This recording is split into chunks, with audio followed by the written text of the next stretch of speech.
Ladies and gentlemen, welcome to another edition of Vote 24 TV podcast.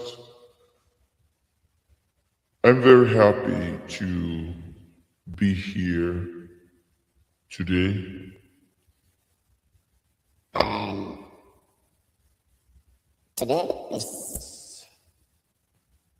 today is a very important day, and we want to thank God that we are all alive to see this day. But there are very important issues that we must bring to your attention, and it is very central to the development and well-being of our country, Liberia. And we have to be able to speak to these issues. No matter where you come from, this issue does not know any political lines. It does not know any ethnic lines. It does not know any religious line. We got to speak to these issues as Liberians to make sure that our government actually hear the cries of the Liberian people. Good evening, fellow Liberians, to our viewers across Monrovia, Buchanan, Banka, Kakata, Harper, Vonjema, and Liberians watching across the diaspora. Welcome again to Vote 24 TV. Tonight, we talk about a crisis that is slowly breaking the spirit of an entire generation.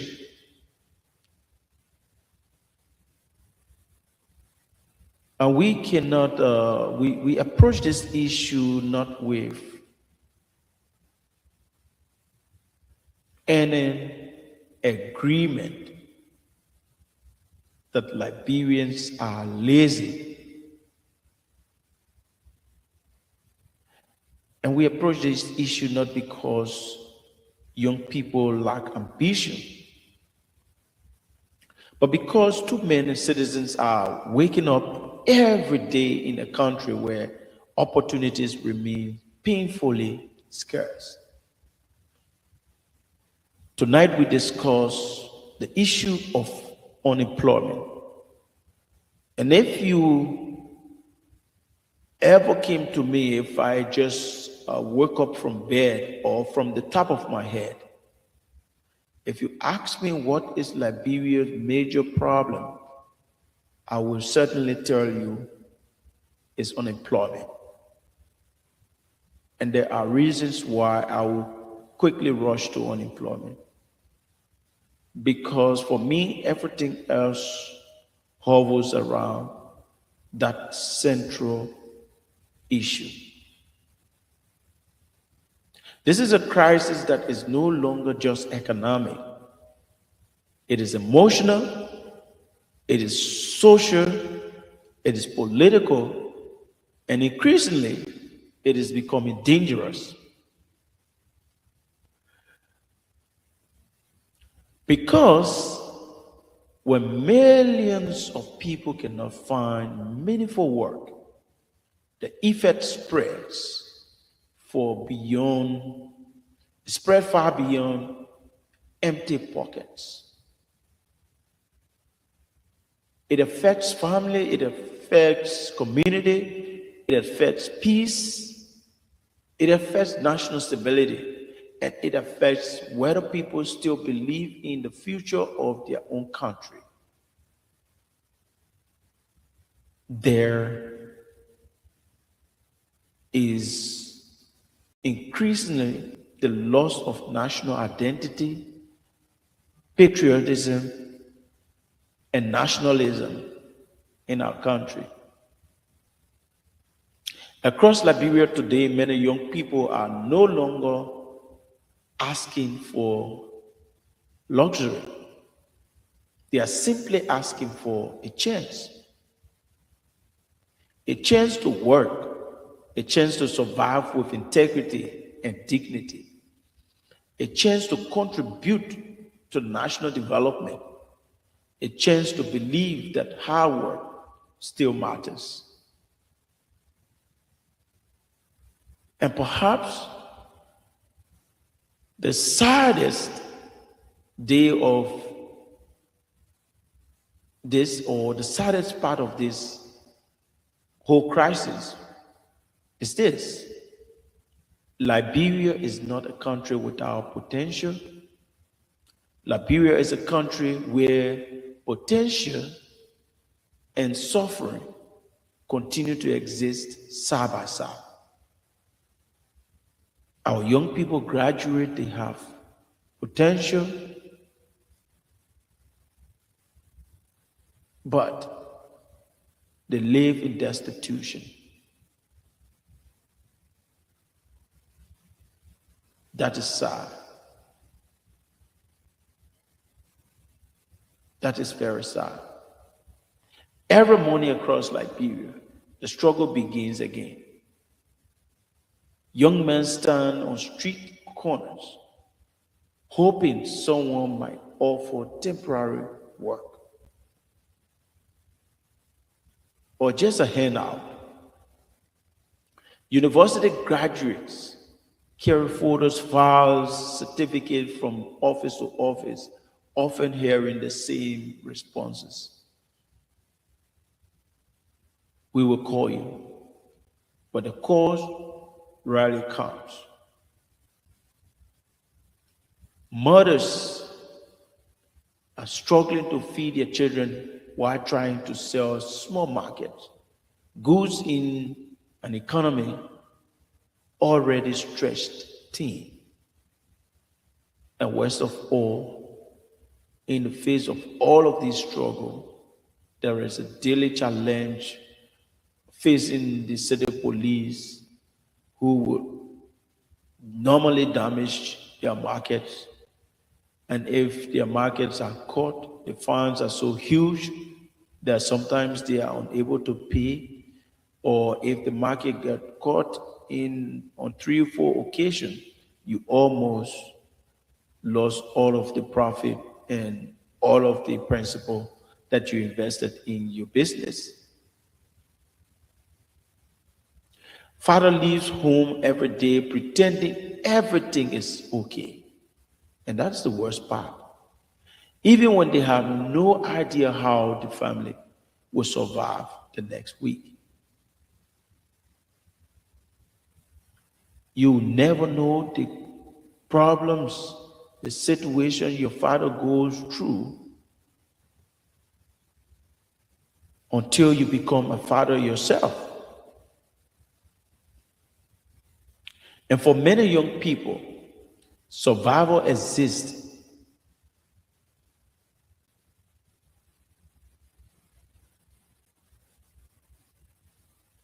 only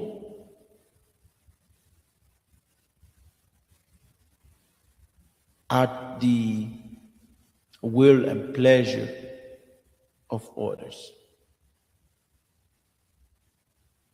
Survival itself has become a full-time job. This is the reality many are experiencing. This is the reality many statistics fail to capture. Because unemployment in Liberia is often hidden behind hustle culture and informal survival, our statistic does not adequately capture this.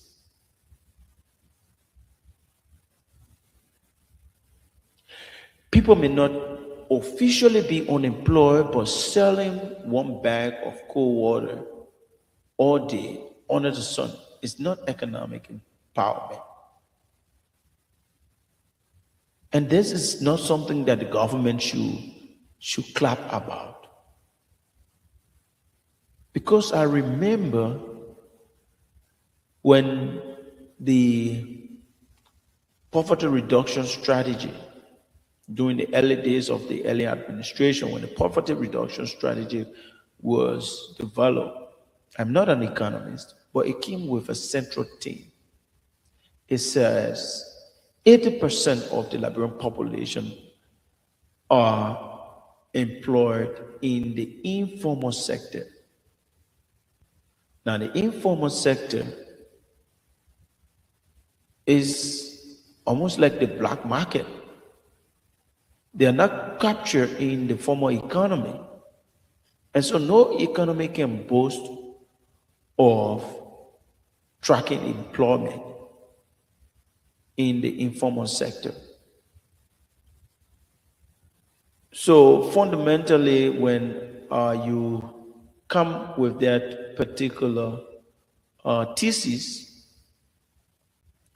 you want to be able to say at the end of the day that you have taken a significant portion of that 80% of the population in the informal sector. You have taken them out of the informal economy and brought them into the formal economy. But we did not receive any report as such throughout the Ellen's administration. Then came the Weah administration. We did not receive any report as such about how our people or how the government deliberately work to take our people out of the informal sector and bring them into the formal sector. Because trying to say that people are employed and your only basis being people employed in the informal sector doesn't make any economic sense. And we have to be very serious about this. Bare survival is not development. Bare survival is not development. People sell cold water on the street to survive. That's not development. One of the most dangerous consequences of unemployment is not just poverty. Poverty is there, yes. But poverty, when it also comes with hopelessness, is more devastating. There is a growing frustration amongst Liberian youth today. Liberian youth don't see themselves getting employment when they graduate from high school.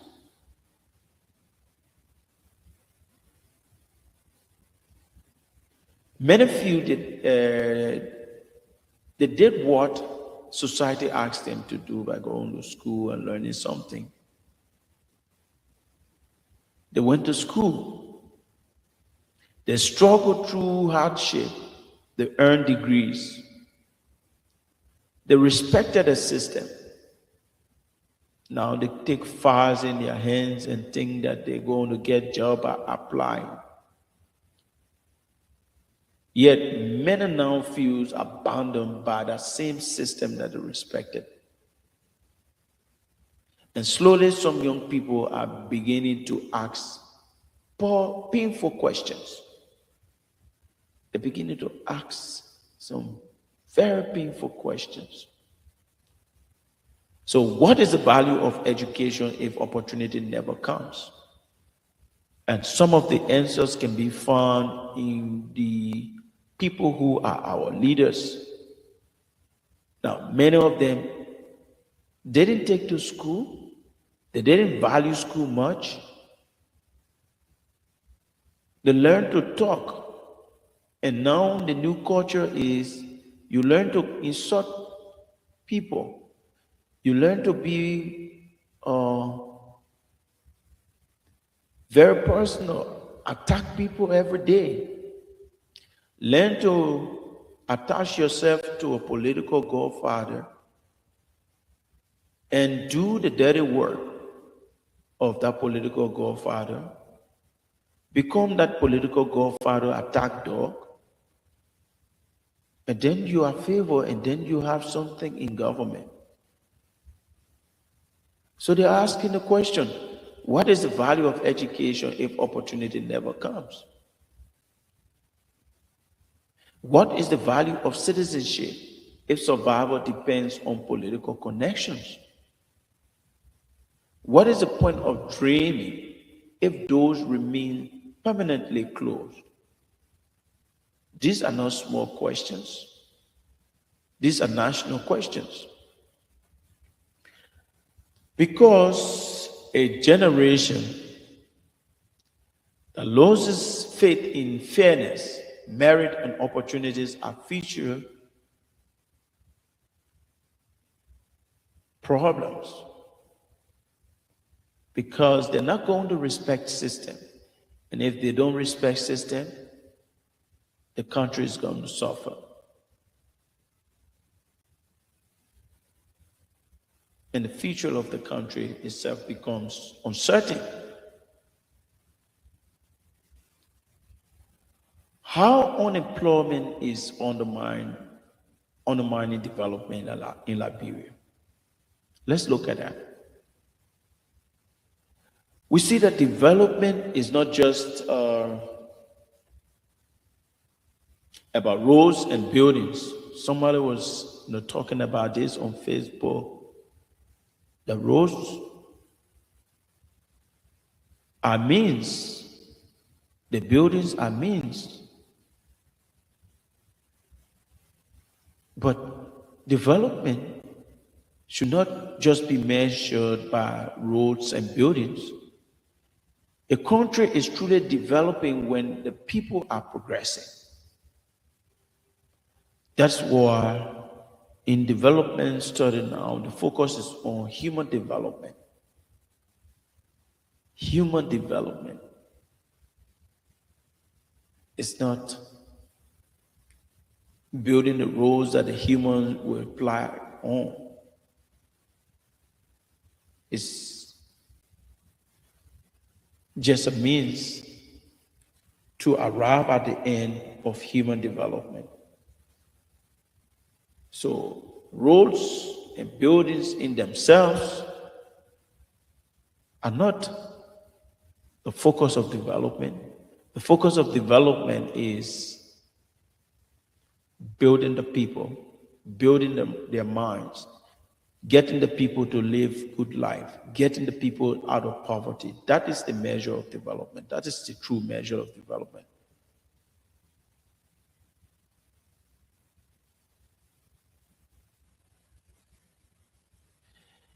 The country is truly developing when our people are making progress. But unemployment weakens nearly every area of national life. Poverty deepens. Family remains trapped in survival mode. Children are forced out of school. Healthcare becomes inaccessible. And nutrition worsens. The entire community remains struck and stuck in a cycle of hardship. And when the people spend all of their energy trying to survive, long-term development becomes impossible. Crime and drugs abuse increase. Hopelessness creates vulnerability. Across many communities, concerns are growing about drug abuse, violent behavior, theft, armed robbery. And you see that all across our country. And there are increasing street violence too. People are not safe to walk at night in the street, especially so when we have encountered serious problem with electricity. And it seems that the Liberia Electricity Corporation administration has become very paralyzed, severely paralyzed. Then we have a serious problem. Young people without opportunities can easily become target for exploitation and criminal influence, including influence from politicians. Influence from politicians. People who are harvesting human organs are using those vulnerable young people to do those kinds of jobs. People who want to bring in drugs into Liberia are using those young people because those people need to survive. And if that is the only means by which they can be able to put food on the table of their family, they will jump at it quickly. That's what we call necessity.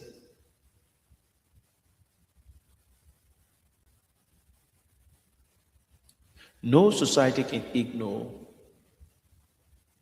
this reality of the vulnerability of young people. Democracy begins to weaken. Economic frustration eventually becomes political frustration. That is why you see our people will hover between this party and that other party, because they take action and they gain experience and they want to take another action.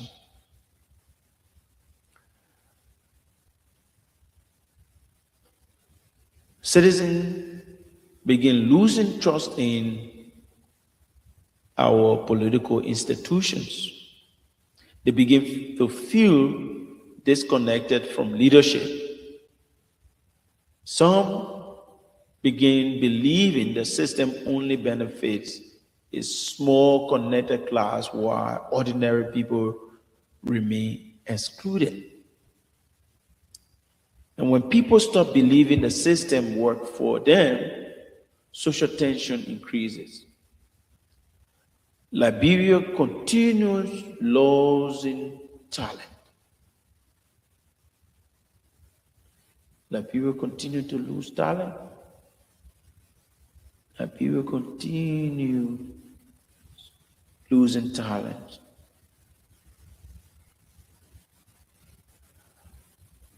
Another tragedy is the number of talented Liberians leaving the country.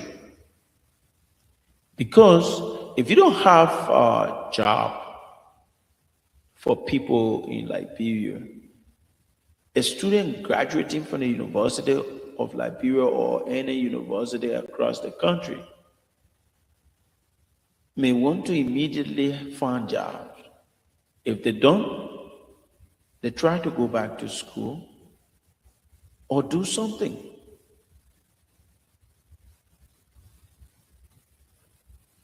But if Liberia cannot provide an opportunity, they go elsewhere. We are going to see doctors. We see doctors leave, nurses leave, engineers leave, skilled professionals leave, young innovators leave, not just because they hate Liberia, but because they are searching for opportunities. And if Liberia cannot give them the opportunity, then they leave. A country cannot fully develop while continuously losing its best mind. That's what they call brain drain.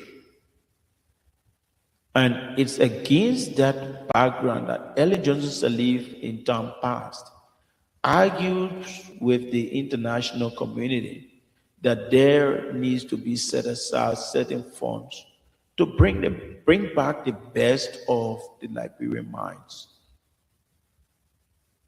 to help the country get on its footing.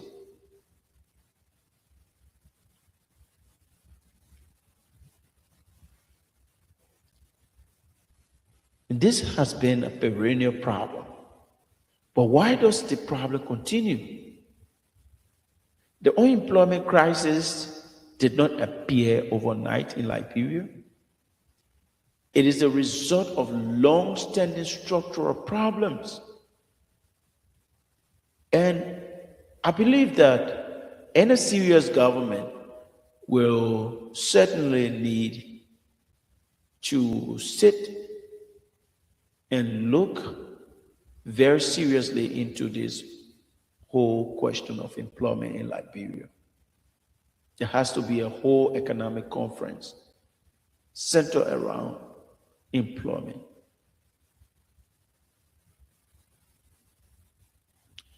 The unemployment crisis did not happen overnight.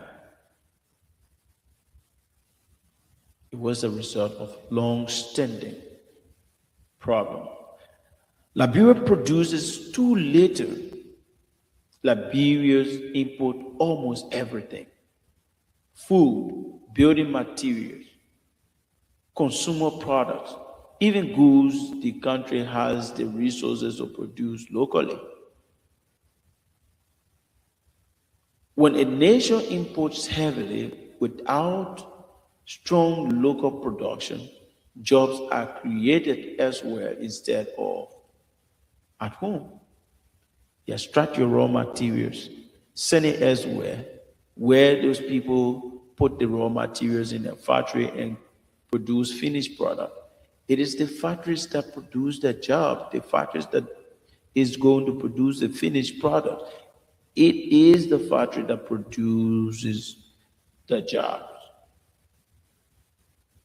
It is not the extractive industry. It is not the extractive industry.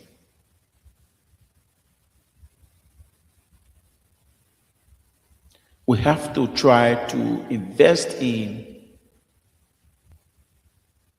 increasing returns and stop our investment in diminishing returns. The extractive industry is certainly not the way to go in terms of investment.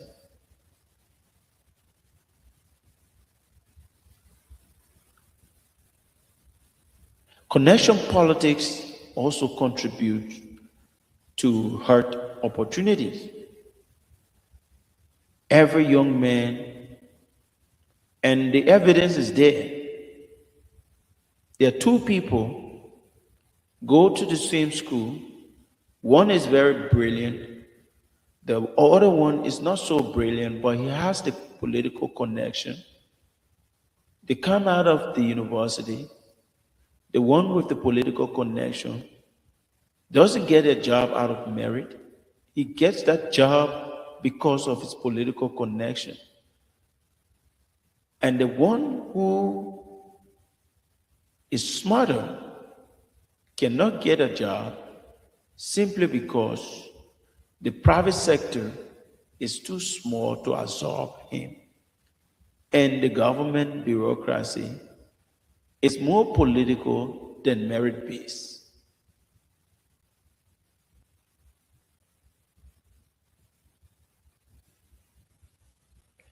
Many citizens increasingly believe that jobs often depend more on who know you than what you know.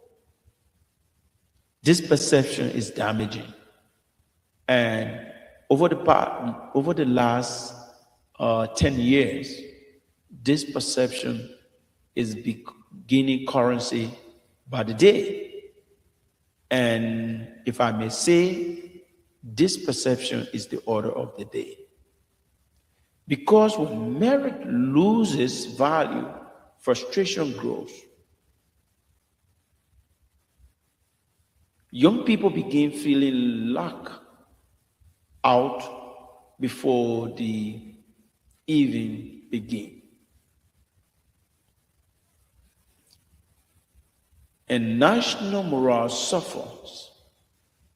Small business struggles to survive. Liberians are entrepreneurial by nature. Yes, Liberians are entrepreneurial by nature. But entrepreneurship becomes difficult when electricity is unavailable. And the government needs to be very serious about electricity rather than blaming people who are stealing current or engage in power theft. The government needs to face the reality. If you place a food before a hungry, righteous man, he is not going to continue to be righteous because he's hungry. He's going to take the food and eat. If the Liberian people cannot have access to electricity, if their meters are delayed, and if the pole and the electric wires are passing right before their homes, they are going to definitely engage in power theft because everybody likes a good life. Everybody needs to live well. Electricity is a necessity. And we got to see it as such.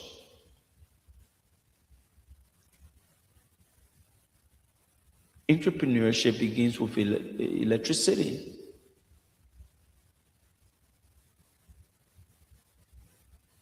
You can be an entrepreneur if you don't have electricity.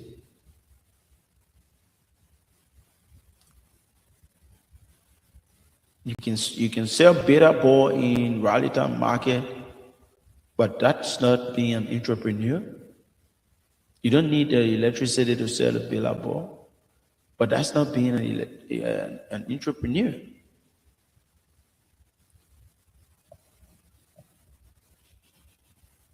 Our entrepreneur need business loan, and they are the people that are going to employ the Liberian people the most. They need business loan. They don't need it to be inaccessible. Easily accessible business loan is what our entrepreneur need. Internet cost remains very high in the country, and operating costs continue to rise. All of these things undermine entrepreneurship. Too many small businesses collapse before they ever grow. Education and job markets are disconnected. Thousands of graduates leave schools without practical skills, matching the realities of today's economy. Liberia needs technical training, vocational education, digital skills, innovation programs, and stronger entrepreneur support.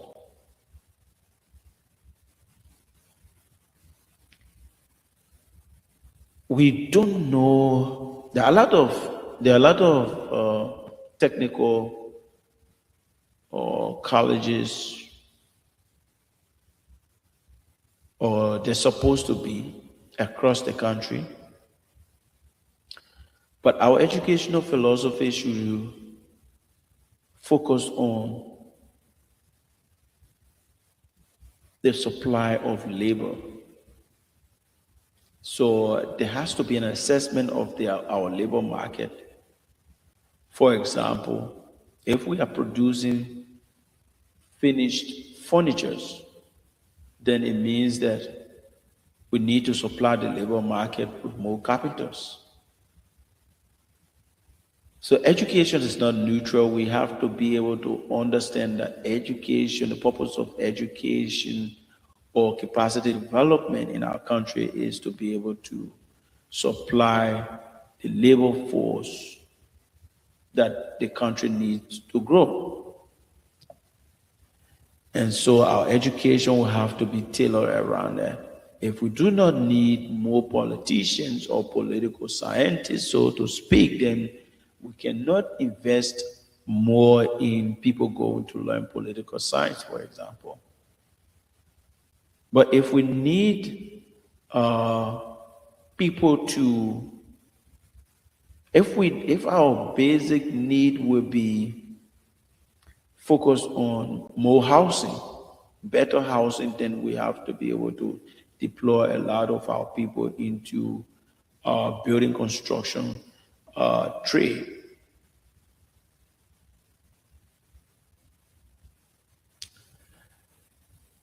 So education is never neutral. Education must prepare our young people not only to seek jobs, but also to create opportunities.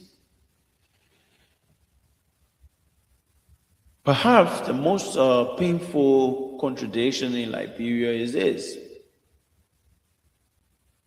The country is rich in resources, rich in mineral, rich in forest, rich in fertile land, rich in water, rich in human potential, yet many citizens remain poor.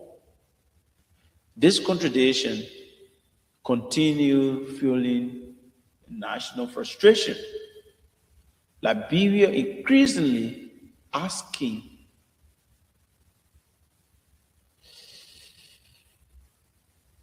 how can a resource-rich country still struggle with mass unemployment? Why do communities near concession remain underdeveloped? Why are ordinary Liberians not seeing the benefit of national wealth? These are questions and difficult questions, but they are necessary. Because development cannot be measured only by economic report, why citizens continue suffering on a daily basis. This is what I think Liberia must do. Liberia needs a serious reflection. Liberia's situation is serious, but it is not hopeless. The country still possesses enormous possibility if leadership, policy, and national priorities becomes aligned with the need of ordinary people. There were attempts in the country to develop the national vision called Vision 2030. President Boaka is aware of that development.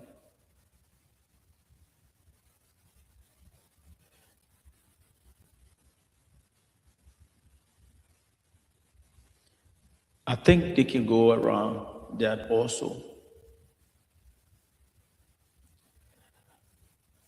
I heard the government, and it is part of the arrest agenda, but agriculture must become a national employment strategy.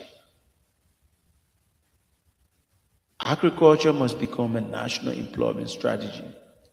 Liberia imports too much food despite having fertile land across the country. Agriculture can create massive employment opportunities through farming, food processing, transportation, storage, and local manufacturing. We just named the agricultural value chain. A lot of jobs can come from this thing alone, agriculture. This sector alone could transform rural economies if properly supported. Technical and vocational skill must expand. Not every young person needs a traditional office job. Liberia urgently needs electricians, builders, mechanic coders, plumbers, machines operators, and renewable energy technicians. Practical skill creates practical opportunities, support local businesses, and Liberian-owned businesses need access to financing, infrastructure, electricity, and market opportunities. Small businesses are often the backbone of employment creation in developing economies. Invest in the digital economy. I don't know how long it's going to take in digitizing our economy. Young Liberians are already demonstrating creativity online through media, technology, and content.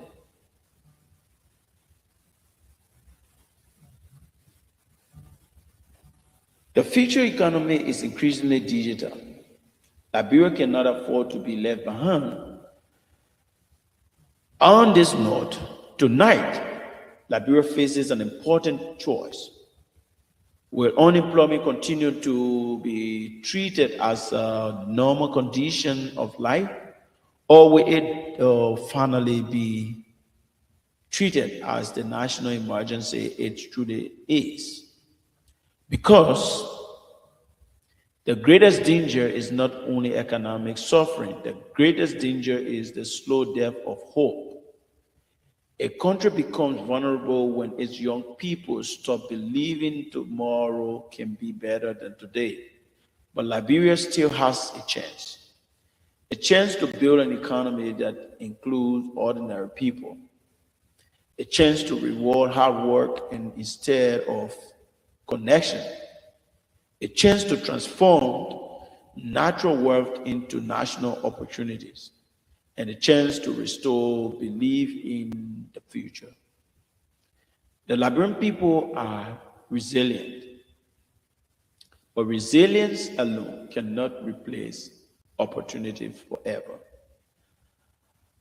At some point, citizens must not only survive, they must be allowed to thrive. I am your host, and this is Post 24 TV. Because a better Liberia is possible. Thank you, and God bless you.